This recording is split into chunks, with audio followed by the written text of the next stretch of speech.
Badakizue zer behar du Euskadik?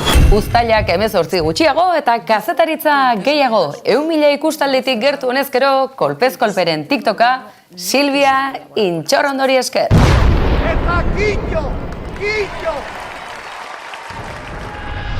En el que usted dijo que el caso Pegasus quedó cerrado porque el presidente del gobierno no quería colaborar con la justicia. Usted, señor Feijóo, 2 días después reconoció que se había equivocado.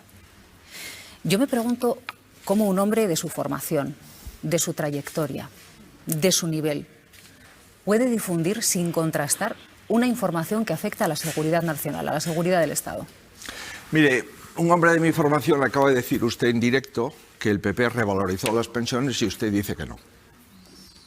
Pero yo le pregunto por el caso Pegasus. No, sí, pero quiero decirle que parece ser que alguien está equivocado y me da la sensación que es usted. Por en tanto, el caso Pegasus, si quien reconoció estar equivocado era usted. No, perdone, que yo no he acabado. Ya se lo he contestado a un compañero el otro día.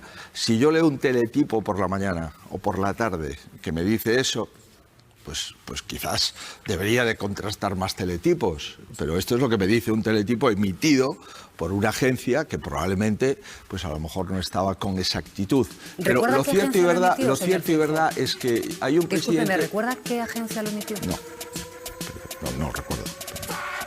Porque yo he estado buscando el teletipo. Bueno, pues no se preocupe. Turn down for what?